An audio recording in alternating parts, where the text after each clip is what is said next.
Module 2, Beer Flavor Components. In this module, we will discuss in detail the components of beer aroma and beer taste independently.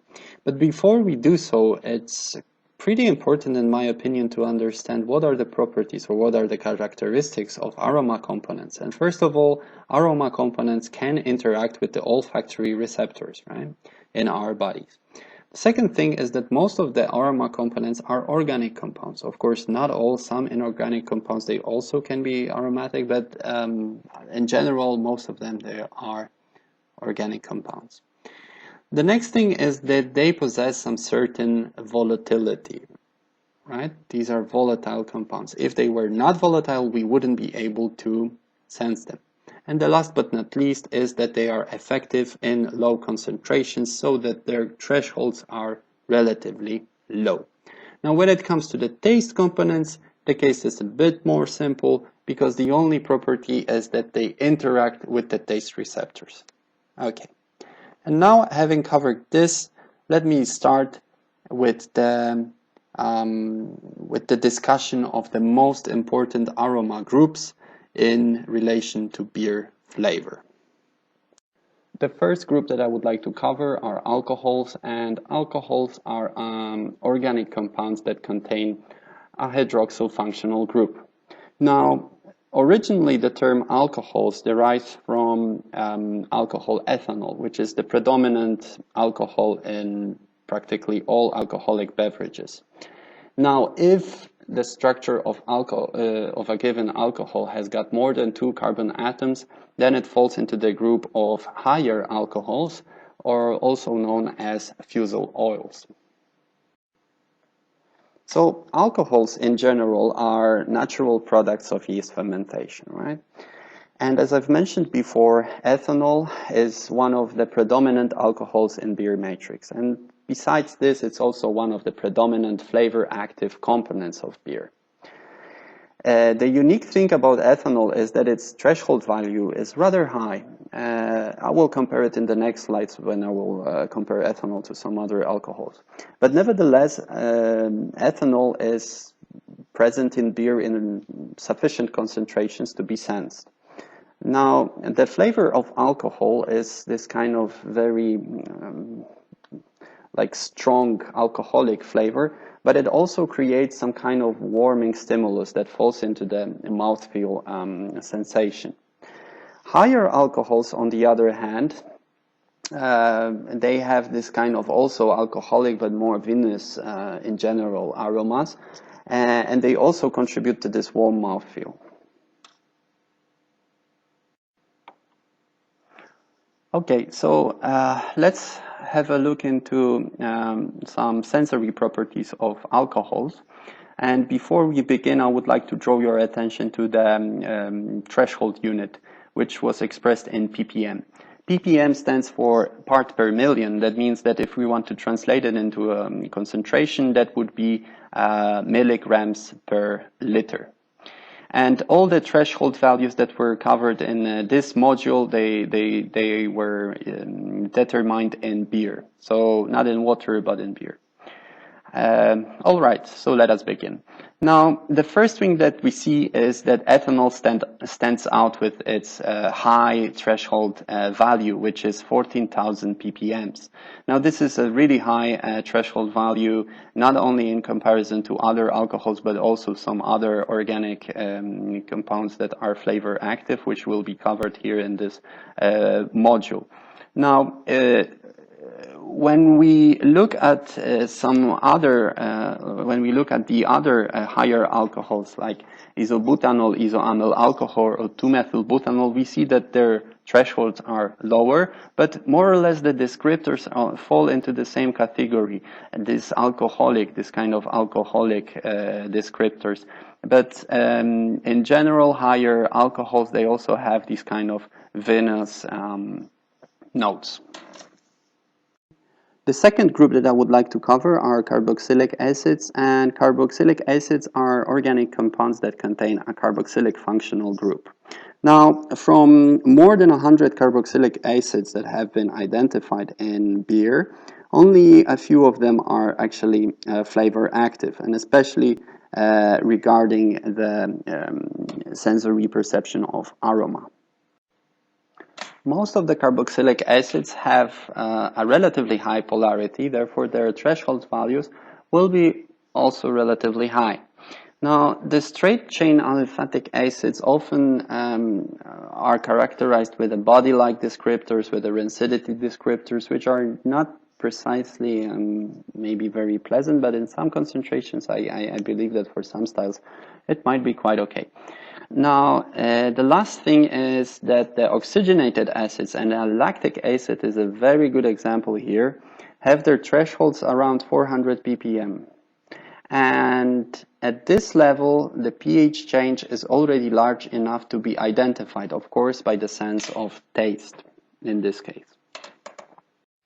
Okay, now let's have a closer look into some of the carboxylic acids, and let us begin with the acetic acid. Of course, the descriptor for acetic acid is vinegar, and although for some beer styles like the Belgian red ale or some spontaneously fermented beers, acetic acid might be desirable, for most of the beer styles it definitely is not.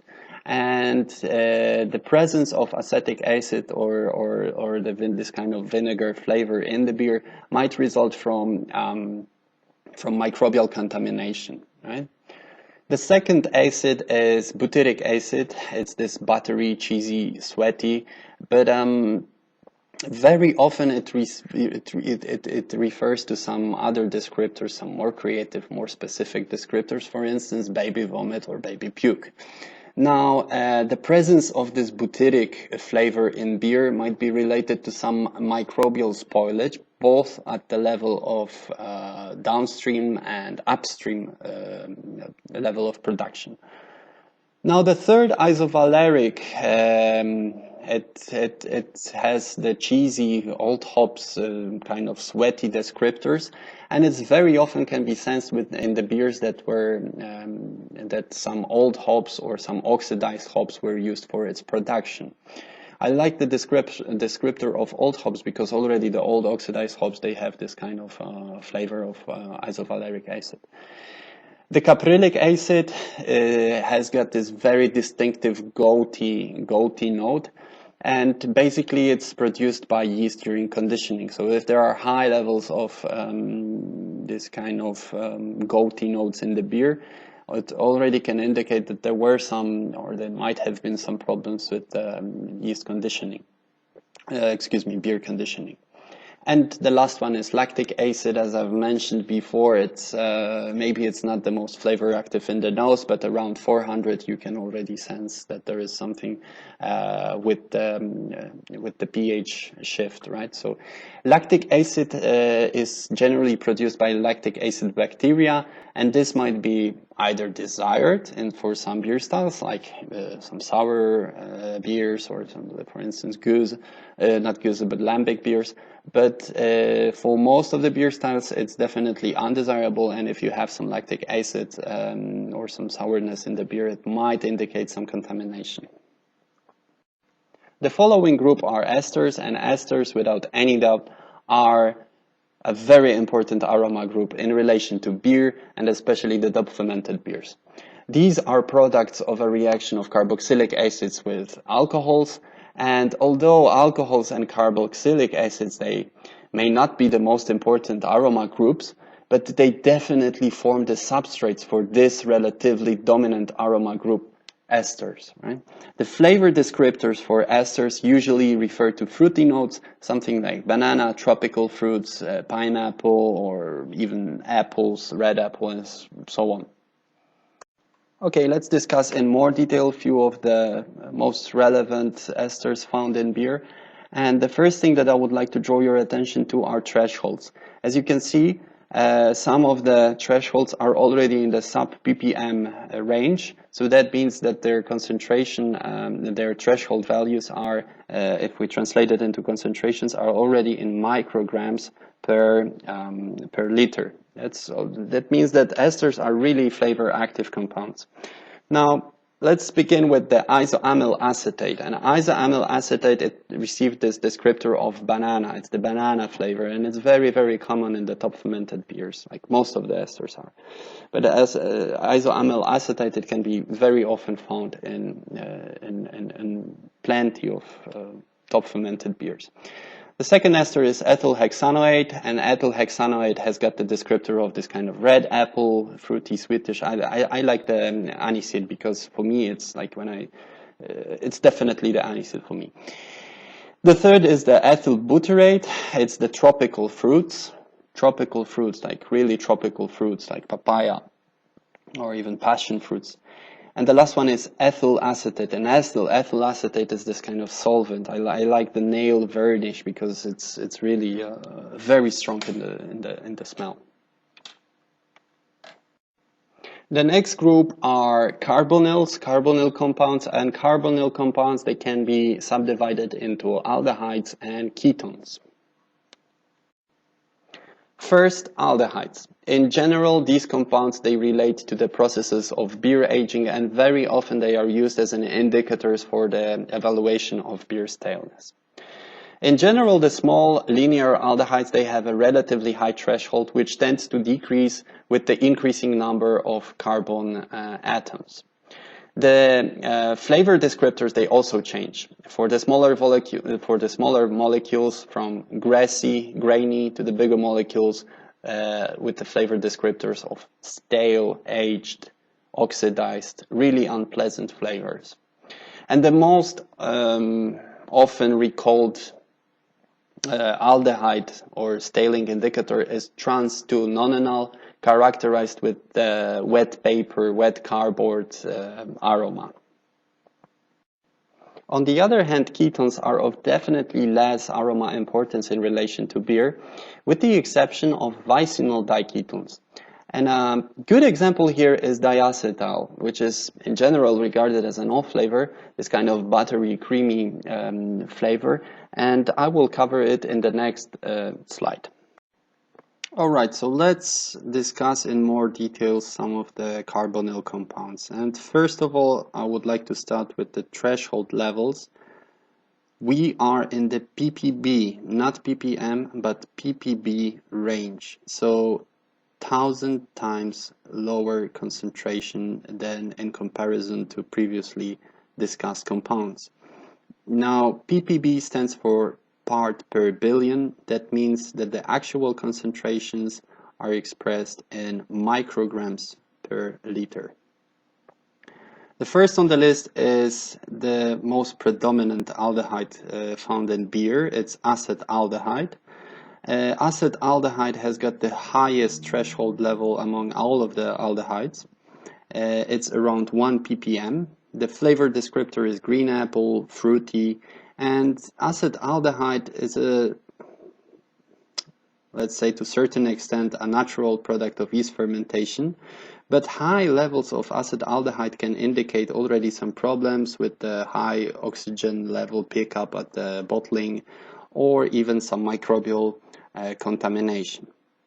Now, the following aldehydes on the list, they all refer to beer aging, to oxidation, to inappropriate conditions of storage, for instance, exposure to high temperature.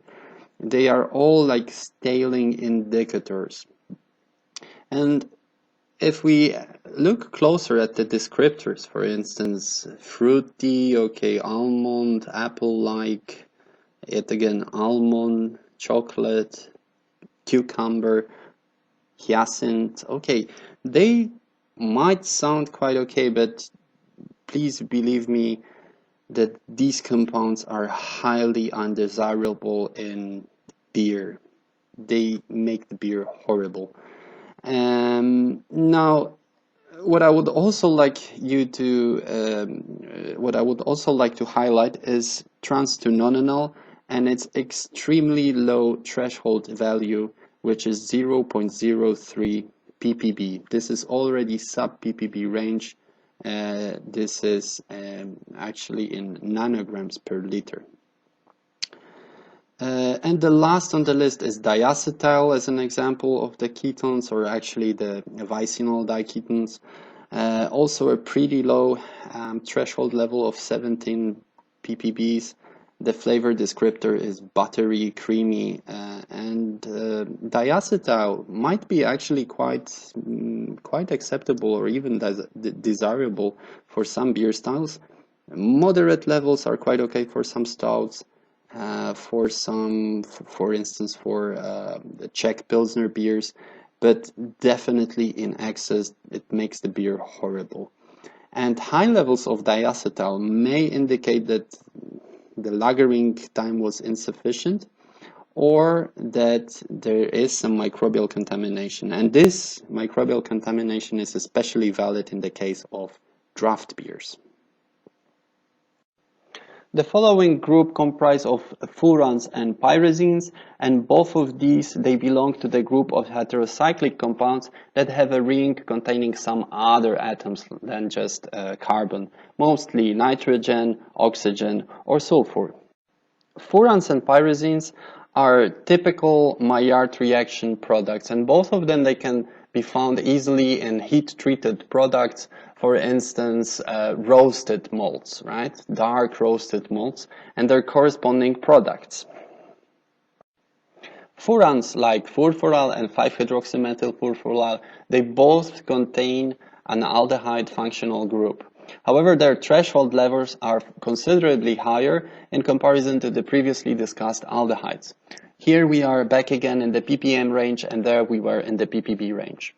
Furfural here has a threshold level of 15 ppms, but according to some researchers, a mouthfeel stimulus can be already created or perceived in a form of some kind of this astringency, this kind of dryness, mouthfeel stimulus, already at the level of few hundred ppbs. Typically, furfural and 5-hydroxymethylfurfural are associated with this kind of bready, burnt flavor descriptors, and the presence of these compounds in beer can be associated with accelerated beer storage as a result of storage, for instance, in high temperatures, or the use of roasted malts.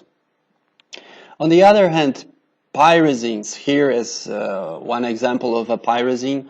It has got, pyrazines in general have a very low threshold levels. Here, the only threshold level that I was able to find was actually determined in water.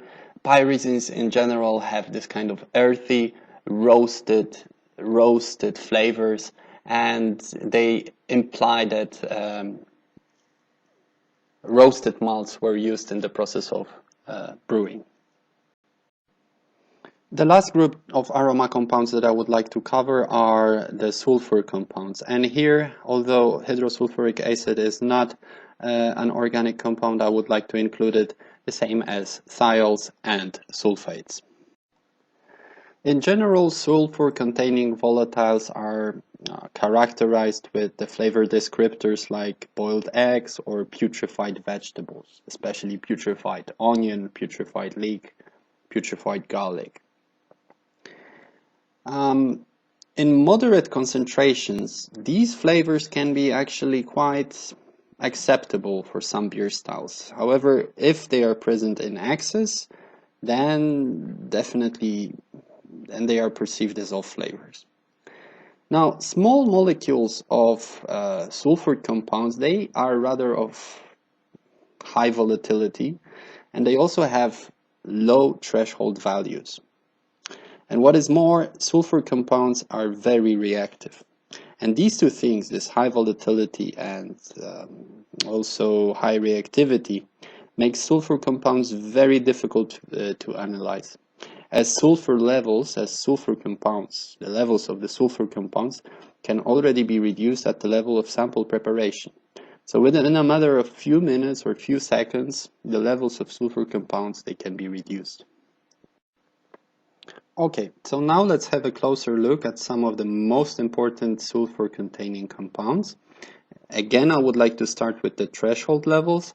We are in the ppb range, so really low thresholds. micrograms per liter. The first on the list is hydrosulfuric acid, 8 ppb the threshold, so really low threshold level. Descriptors are the boiled eggs and rotten eggs. Now, hydrosulfuric acid, the flavor of boiled eggs, it's quite for some beer styles it might be acceptable, but definitely if it's present in excess, it's highly undesirable. The origin of hydrosulfuric acid is it's a natural yeast fermentation product, but high levels of hydrosulfuric acid, they might indicate already some microbial contamination. The second on the list is dimethyl sulfate. The famous compound dimethyl sulfate, threshold level of 50 ppbs, and the flavor descriptors are the boiled corn or cooked vegetables. Some people also associate it with ketchup, with the smell of ketchup. For me, the boiled corn is already a good descriptor. Now, dimethyl sulfite is formed from a malt-derived precursor during wort production, but it also may be produced by some contaminant bacteria during fermentation. The next two, methyl mercaptan and ethyl mercaptan, or methylthiol and ethylthiol, these two, the flavor descriptors, they refer more to the putrefaction of eggs or onion, or in general putrefied vegetables. And these two are produced these are natural products of yeast fermentation. However, if the lagering is not carried out in the right period of time, let's say, then these compounds might be present. They also might be present in some sort of microbial contamination. And the last one is the so-called light struck, the 3-methyl-2-butane-1-thiol light struck flavor.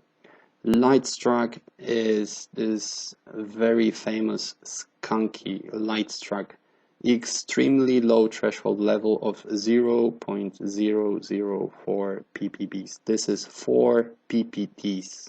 So it's even 10,000 times lower than the previously discussed compounds.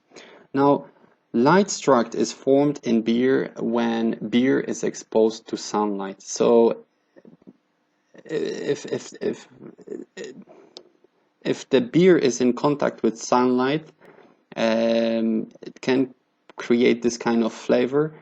Already, even if the beer is closed in the green bottle. So green bottle or this transparent packaging is highly inappropriate in relation to this skunky flavor. However, light struck might be actually a desirable flavor in some regions. For instance, in the region of Caribbean islands, right? Alright, so we have covered all of the most important aroma groups in relation to beer flavor, and now I would like to discuss very briefly the taste components. The case here is much more simple because there are only 5 attributes that we can assign, and these are bitterness, sweetness, the sourness, saltiness, and also the umami kind of sensation. So for the bitter taste, the biggest contribution to the bitterness is displayed by the iso-alpha acids. These are hop-derived products that during boiling undergo isomerization, and this yields this bitter flavor. Now, sweetness is for the sweetness, mostly residual sugars are responsible. And here I would like to stop for a second and highlight that in beer, the balance between bitterness and sweetness is very important. Therefore, it's also quite essential for a brewer to find a good balance between the dosage of the hops and also the final attenuation level. For sourness, mostly carboxylic acids are responsible, and here I mean, for instance, citric, malic, acetic, and lactic. Acetic and lactic, they might be for some styles desirable, but in general, for instance, for a lager beer, they already indicate some kind of spoilage. Salty, I've actually never, I know that some compounds, they may refer to the saltiness, but in beer, I've never actually found the salty note. So here I would like to leave an empty space, and also in the umami.